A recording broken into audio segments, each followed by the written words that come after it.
Hi guys, welcome to another fantastic episode of our podcast, Leadership and Leverage, where we have real conversations with decision makers in different industries. And today we have a great person in our midst, Seun, who is building Payfi. I got to know about Payfi a few months ago since I came into Canada. I've not seen a solution like that, so I was super interested in it, and I had to look at who was behind it, and that was how I got to know about Seun. And I reached out to him to have conversations about um, what he's doing and his leadership experience. So, Seun, welcome to the show. Thank you for having me, Manuel. And I don't mind me asking me so that if you hear some background noise, I'm in the house, so I Yeah. hope it's fine. Yeah, thank you. So thank you for having me, and I heard what you just said about Payfi. How did you hear about Payfi, if I may ask you, before you start the question? So I saw good question. I think I saw. I think it was someone's post that they mentioned Payfi, right? On LinkedIn, yeah, it's on LinkedIn. Most of the startups I discover, most of them are on LinkedIn. Like 85% of them are on LinkedIn. I spend most of my time there. So I went to Payfi, I read it. I'm like, okay, this is great. This is awesome. It's not the usual fintech solution that we see. It's solving a real problem. And I now went to the people section, and then I saw you, and I had to reach out. So first of all, what you're doing is great. I know you hear that often, but I'm saying this from the point of view from someone that from the black community in Canada. I understand how much of a problem what you're solving is. So we're happy to have you. Hope to have conversations with you more about challenges. But first, I wanted to ask you, how did you what moved you? I know of course it's the problem that, but what moved you to decide to take the flower by the thorn and build something to solve P5? And you could just use 1 minute to just tell us what P5 is again, and then what moved you to start building something around there. So I don't think we just started Payfi because we came to Canada or because there was a problem. Payfi had already started in Nigeria running as a buy now, pay later business. Nice. We're already running as a startup, already founded a business in Nigeria, right? Doing buy now, pay later, trying to help people, for lack of the right word, elongate their finance runway so that they can carry their expenses forward, right? While they enjoy the services. So we started with a buy now, pay later, but as things were going, we had issues with our financial partners because we're not the ones running the BNP or with our own funds, right? We partner with banks, so banks finance those transactions on our platform. And as I think Q2 2020, Q1 2023 into Q2, we started seeing the signs that dollar was tanking, and then banks, people were defaulting. Defaults started growing very fast, so banks needed to readjust their portfolio, so they put funds in on our platform, and we saw that, look, if we continue on this trend and if we don't quickly do something, we might as well shut down shop. Luckily, myself and my co-founder at that time had just immigrated to Canada. So the biggest problem he was facing at the time was housing, right? He had problems getting a house because he had no credit history. They would ask him for an arm, a legs, Yeah. grandmother's certificate, Guarantor. and all of that. So it was becoming, it was difficult. So we said, look, as a default mode of being a founder, if you have this problem, that means people before you had this problem because it's not generated. So you had nothing to do with your skin color, right? It was the way the system worked, where if you are new to the system and you don't have a credit score, the landlord just wants to be sure that you are able to pay your rent so that they don't default on their own financial obligations as well. So who said, you know what, this is a problem to solve, and then more immigrants after you will have this problem. It's not a problem that will go away because immigrants will always not have credit score, unless, of course, a few companies now trying to import credit records from home country, right? So that's how we started and said, you know what, this is a problem to solve for people. We need to look for a way to provide guarantee on behalf of newcomers into Canada while assuring landlords that their rental income is safe. So that's how we started Payfi in Canada. Nice, nice. I didn't know it had already started in Nigeria, and it's good. Adaptability is one key skill every founder has to learn. Adaptability and resilience, because things would always happen. Things will always come up. Changes would happen. The market might move to this direction. So ability to adjust and adapt to this new situation is key to survival. I applaud you for looking for a way to, not let the brand die or look for another problem in your local community to solve. And that's really awesome. I wanted to find out more about getting into Techstars. What was it like?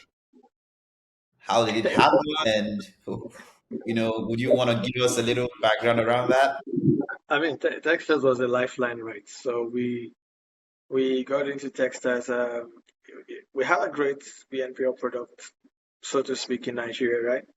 And then that got us into Techstars. But while we're in Techstars, that's when we started seeing the signs. And then the people at Techstars were very knowledgeable and flexible enough to understand that with this trend, if even though this is the product we invested in that we like, we ultimately believe in founders more than the product, right? It's the ability of the founder to be able to execute an idea. So if that's our mantra here to say we believe in the founders, we back founders, then we should trust them to pivot into what they're doing. So Texas was a great experience. I mean, Texas network made it easy for us to set up shop in Canada. I would hear other founders who are building but didn't go through Texas or any other accelerator, how challenging it is, knock on doors and get accepted or even get spoken to, right? People don't want to do business with you. They ask for referrals if you've done this before in Canada. So Texas network really, really opened up doors for us and help us get ahead very fast. So yeah, it was quite helpful and very important in our journey in Canada, right? Wherever we are today is because of the early doors that Texas opened and still opening for us, right? Nice, nice. Was it intentional getting Techstars, but or did it just happen? Was it really intentional? I know, sometimes when founders get into accelerators, it was more like, oh, you know what, you should try this. Maybe someone tells them you should try this, and they give it a shot and it works. And some other ones actually timed it, prepared and waited for the opportunity. So what was it like for you, basically? I think it was more of providence, right? It wasn't that it just happened. It wasn't Oh, time. It happened when it should happen, when we needed it the most, right? So I would say it's more of providence, right? Which is I think for some people who believe in God, they'll say God intervened timely at His own time, and for yeah. those who do not believe, they'll say your multiple attempts one has Mm. paid through, right? Because when you keep trying, eventually, if you don't give up, you'd get through, right? So depending on your side of the divide, you could say it's prayers, it was God's intervention, it was timely, or it was planned, whichever way, because you still have to apply to get accepted, right? So Yeah. And you said something earlier a few minutes ago about execution, which is key. It's not about ideating something. Anybody can actually come up with an idea. It's very easy. And nowadays that we have a ton of AI tools out there, it's easy to come up with something, but following up on that thing, executing it, doing what you said you would do, another problem, right? I wanted to ask something around geographical location when it comes to building startup. I know a lot of founders, some in Africa, some in the Middle East or Asia. Some of them say that sometimes location could be a factor. Based on what you said, would you think moving Pay5 from Africa, from Nigeria to Canada, number one, helped? And number two, building Pay5 from not from the hub. the tech hub in Canada, which is always Toronto and Vancouver. Do you think it has any effect on Payfi's growth so far? Just wanted to get your insights around geographical locations and building startup. Okay, so I'll be honest, depending on the answer you're looking for, but I'll walk back a bit. Location does affect how far and how well a product grows at the early stage, right? It does affect, it does matter.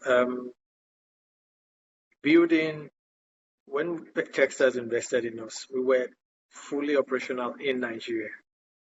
Fully, we had not pivoted, so we needed to clarify that Techstars invested in us as underserved founders from Africa who were Canadian immigrants, right? So Yeah, makes it wasn't sense. about us operating in Canada now. So, which is what I say again, that Texas believed more in the founders being able to deliver, right? And which I think most great accelerator programs always invest in the founders first. That said, yes, I mean, I all along while in Texas lived in Moncton, New Brunswick. To tell you that with Texas, again, it's not exactly about the location; it's your ability to Sure. build True. wherever you. That said, to your point, right, about location, there's certain restrictions that you cannot. There's certain restrictions placed in specific markets based on the market size of that market, right? So, Mhm. take for instance, if you were say in, I like to make fun of places in Akure, right? I like to say Akure. I like to say Ekiti, Nigeria. Now, Yeah. if you were to say you wanted to do a startup in Akure, right, and you wanted to start there, it could be a good. I don't think you necessarily get the required traction to convince anybody that you're doing stuff right, because adoption will be very low. That doesn't necessarily mean the idea is bad. So Yeah. if you're solving a problem that requires mobile app, that requires internet, you're in a place where the number of people who have access to a smartphone or a really good smartphone that can run your mobile app and have access to internet to do your stuff is capped, right?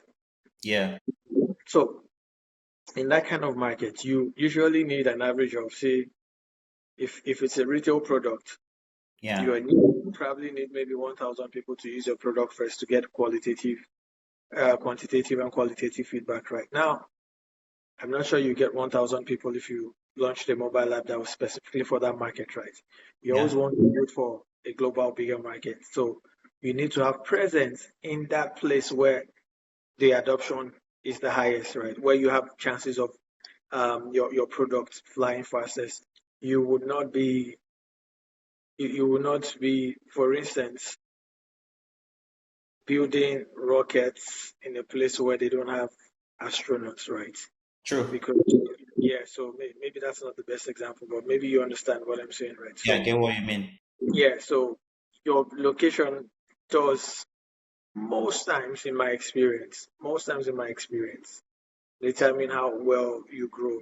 Or maybe the easiest one would be, I'm not sure how AI tools or AI solutions will fly in sub-Saharan Africa where there's big infrastructure problem, Mhm. right? It will catch on, but it won't catch on as fast, right? Because again, there are other factors that affect how well they will grow. And then I like using this for Graham's line where he said smartphone companies, right, didn't make as much money selling smartphones than Facebook, whose growth grew astronomically because of the introduction of smartphones, right? Because now it became and people. So if Facebook was a Nigerian product, see how long it took us to get mobile adoption, right? For people to come on the internet. I just think those infrastructure challenges will determine how well your product catches on quickly, which can determine whether you survive or you die, right? So for some people, they survive long enough till the infrastructure catches up and then they blow. And for Mhm. others, they die. It doesn't necessarily mean it's a bad idea, but the location does. It might not be the biggest factor, but it does affect how well you grow. Yeah, yeah, it makes a lot of sense. I've seen some great ideas and great startups that are looks really good. Sometimes they are market makers and the founders are also doing pretty well, but for some reason, of course, some reasons we don't know about that because we're not in the company. But they look good to go, but for some reason they just doesn't get some traction and record really sometimes that's the location. And I agree with you around you have to you know your illustration build rockets where you can find astronauts. Makes a lot of sense. Shane, one thing I wanted to get your insights on around leaders and their network, right? I don't know if you've had this thing that they say about if you hang around 5 millionaires and if you're not a millionaire, you'll be the sixth one, right? What role do you think the network of leaders play in the growth of their companies? And I'm not talking about only founders this time around, decision maker in any innovative company. For you personally, how was your network crucial to where Payfi is? So there's an irony to this question, but before I answer, you did say if you're in a group of 6 people and there are 5 millionaires, you'll be the Yeah, sixth one, that's right? what they said.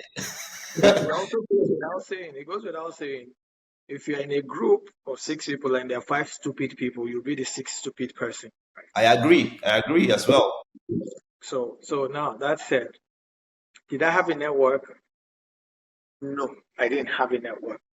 So I had to learn to understand the power of networking, right? Off my early days starting doing other businesses in Nigeria, I didn't necessarily regard it as a network, but I kept contacts of people that I think could help me or were useful in the line of what I was doing. But coming to North America, I realized that it was very important to build networks because I find that going to events. So I say this when I'm with my friend, I'm like, you know what? I didn't think going to events was a job in itself, right? It's an actual day's job, right? You have to plan to go to event because you see the kind of people coming that you want to meet them, either for now or for the future, right? So it is important to build that network because people will call you, you will call people.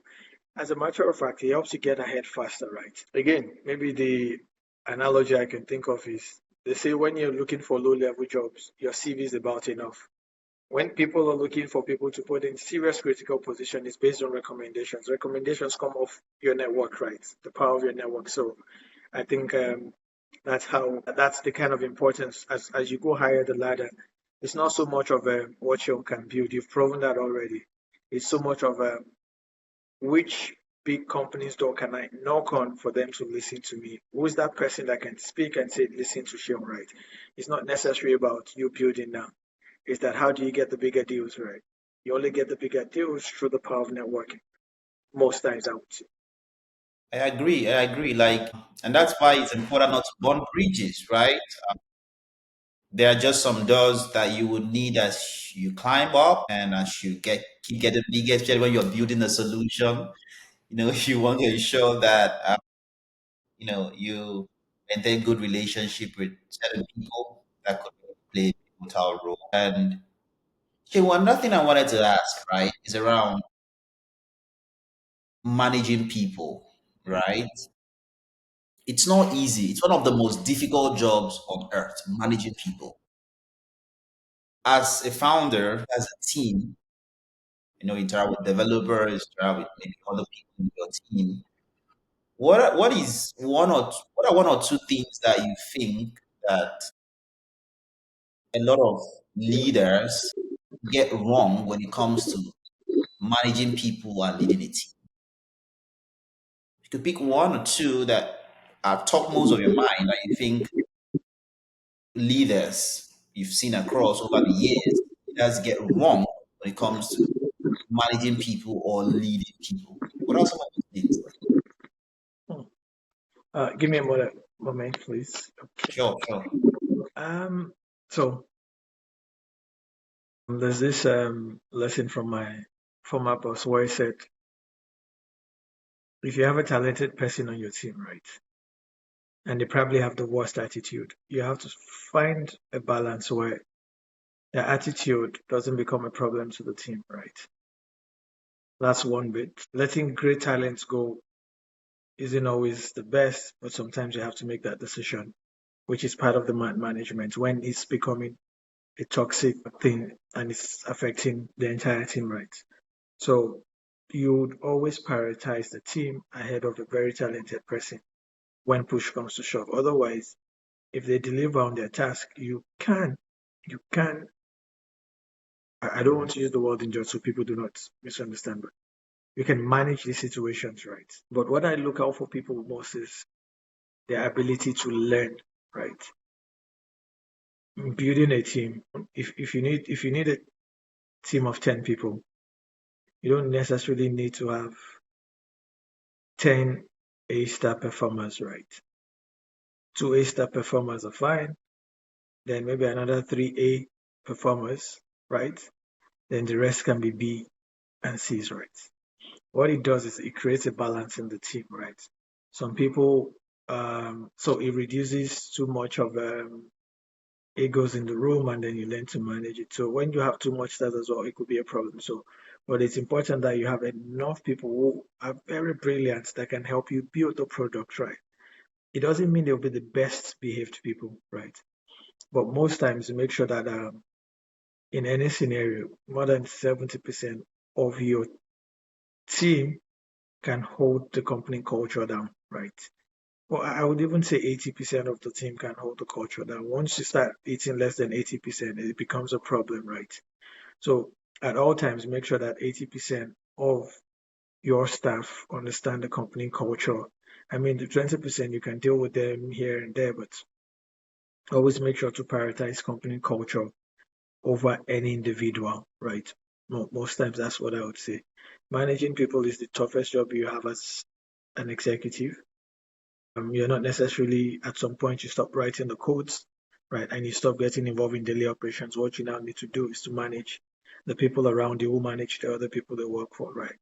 And as you go higher up, you stop hearing from people, you only hear from the team surrounding you. So you want to put people who can keep the company culture as the immediate team that surrounds you, right? So that they can continue to cascade down. Because the higher you go, you get further and further from people in the company. And what happens is if there's nobody to build and transcend the culture lives with you whenever you leave the company, right? I think that's maybe my 2 cents on managing people. I like where your head is at, and I agree totally because nobody wants to remain a startup. That's true. If you don't exist, you want to keep growing and growing. And growth comes with more people in the company, and with more people comes microculture in the company. And yeah, um, it is what it is. Mistakes will be done, but it's all about finding ways to correct it and keep moving. One thing I wanted to also find out from you is around sometimes when uh, leaders hire wrongly, which happen. You've thought a little bit about that. Or are there some things you've done, maybe while trying to get the right talent that has worked well for you? I don't want to go, if you're comfortable, we could go around the areas that haven't worked well, if you're okay with that. But we could start with things that the micro things you probably have done that has helped at this stage of Payfi to attract the right talent. And there are tips you could share with other leaders as well. I even believe more in sharing things that have worked, right? Things that have worked, people will find those stories written somewhere online, right? It's the Hmm. ones that have not worked. So I always prefer to speak about that. So All right. I think sometimes you create not necessarily an illusion, but you believe so much in what you're doing that you think, you know what, we're going to grow at this scale, and then therefore you want to hire to grow along that, right? Grow first, then hire later, right? When you're a startup, people can do look for people that can do multiple things, right? You don't fall for the gimmick of where people say, I'm hired to do one thing, that's the only thing I can do. You don't need those people as a startup. Those kind of people have defined what they want to do. it's fine. They're not a fit for your company. Look for people who are a fit. And I find that people who work with legacy and big institutions, already mammoth size institutions, right, struggle to work in a startup because they have structure around them, right? Startups don't have structure most times. Startups just make it up as they go and they try to get it right. Sometimes they're pivoting. Most times they're trying to quickly move in the direction the market is pushing them. You would find that hiring people from legacy institutions, right, usually do not do well in startups. When you become big, you can hire them. When you can afford to set up the structure around them, you can hire them. Otherwise, at the early stages, you want to hire people who probably to a large extent have similar mindset like it, like, we can grind this out, we can do this right. You want to make sure that your team is mostly based off those kind of people, right? So what has not worked? What has not worked would be us making hiring from for experience sake, hiring people from a similar industry, but much more big and far ahead, and they're not startups. Take, for instance, hiring people from maybe established financial institutions because we're running a PNP, right? So, yes, you need that experience, but at the early stage, everything is not. So, let me give an example. You're a startup, you're keeping your accounting on a spreadsheet, right?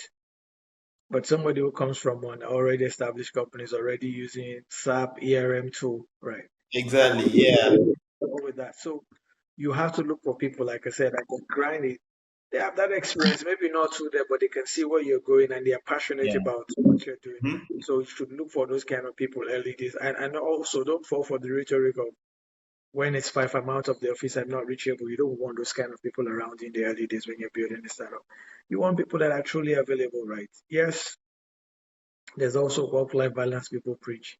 In the early days of a startup, it's mostly work, work, work, work, work, work, and small lives, work, work. So eventually, it evens out as the company grows bigger, but the work-life balance is not necessarily achievable in the early days of a startup. So you need to be able to say that to people you're hiring. You don't want to get involved with people that you hired and then from Friday night their phone is unavailable till Monday morning. And then you really want people who understand what you're building, who do not see it as I'm just earning money here, right? And see it as torture as pain when you ask them to go the extra mile, right? And also, it's not about just asking them, it's also you making them believe that if things work out, you would be better off, I would be better off, right? You don't want to create the impression that I'm living a larger than life and you're just working, right?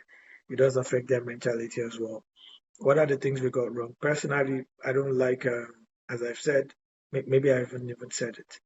I like to speak to the immediate team around me, not necessarily everybody in the office, but in a startup, it's different, right? You have to carry everybody along. They have to feel like they're part of the company. So maybe I didn't do that enough in the early days, right? Which I'm beginning to realize that it does help the team mentality and the people who would stay with you, even though they're not earning as much, will still stay and believe in the dream, right? When it's time for them to move on, you will not have bad blood, right? You would understand, oh, okay, you know what? They gave their best while they're here. I can understand it's time for them to move on. So, yeah, hiring people who can go the long haul, which is more important than hiring for experience, in my own opinion.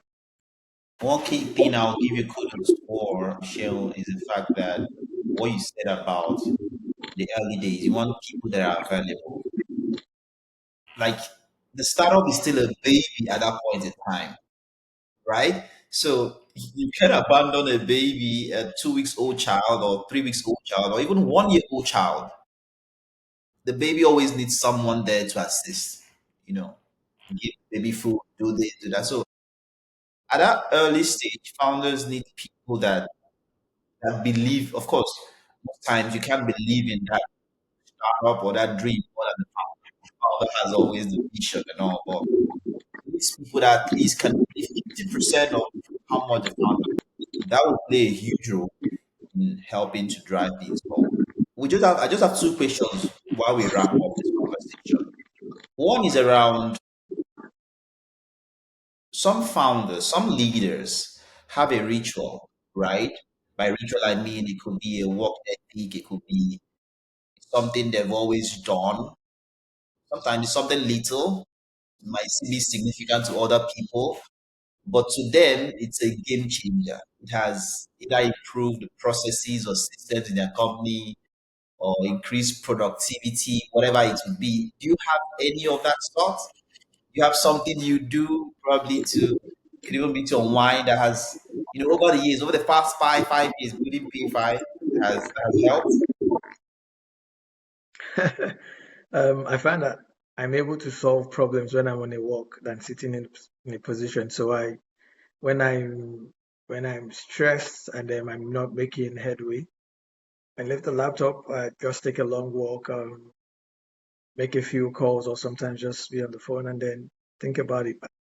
I get the vision becomes more clearer, or I'm able to move one step ahead and go try something else, right? Which most times that's what has worked for me, and that's what I practice. I take long walks. I Right? That's one thing. Two, I like to be in places where I can solve problem, where I see problems, not necessarily maybe solve every problem, which means that be in the city.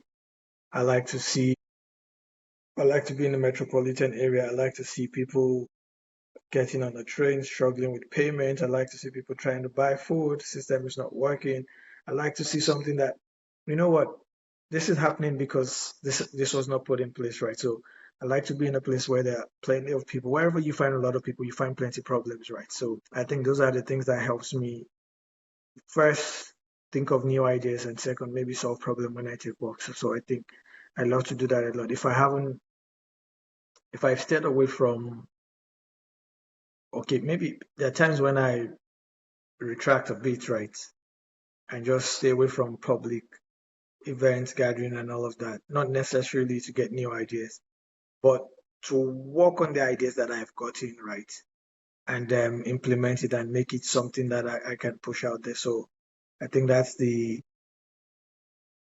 maybe third farthest from the first two, but the first two are things that I do now and again, at least once a week, to twice or once every 2 weeks. I try to go to places that are where I can see people getting on the transit, trying to do stuff, right? Where I go online, see how transactions work, listen to news, catch up on them, what's happening with technology, catch up what's happening in different spaces and see, just update my knowledge mostly, right? But again, taking walk is what I use to solve problem, but I get ideas from seeing people, listening to news, engaging, socializing. I get different ideas from that. So I like to be where hundreds and thousands of people are most times. That makes a lot of sense. You want to be up to date on what is happening in the space and know where the industry is heading to. Lastly, Sharon, I wanted to get insight on where Payfi is heading. Um, what is the team working on currently? The ones you're comfortable sharing, you are going to share with us. Are we expecting new product releases? Are there new partnerships in the pipeline? You can fill us up on, things that we're expecting from P5 in the next few months or maybe years. Yes, we're always working on something new, always. So in a couple of weeks, we'll be launching utility bills payment on Payfi, where you'll be able to pay your bills on Payfi, right? Your hydro bill, your phone bill, be able to pay for your internet, pay for your taxes. So you'll be able to pay all the bills that you can currently do today on your banking platform. You'll be able to do the same thing on Payfi, and then yeah, there are a few more other things we'll work on, but that's the immediate thing we are releasing soon. Fantastic. I would try my best to preach the gospel of P5 to people I know around what you're building, and I've faced those challenges firsthand. And I just want to say, keep on it, right? Mhm. People are seeing what you're doing, even when you feel many are not seeing. I know you know they are seeing, but maybe much more people are seeing more than you ever imagined. So kudos to you. It's not easy building a solution like that. Pushing, and we hope for the best and know that PayPal will definitely keep growing. Thank you Thank you very much. for joining us. We appreciate and Thank you for making our time to be with us. All right. Thank you for having me. All right. Take care. Bye. Bye.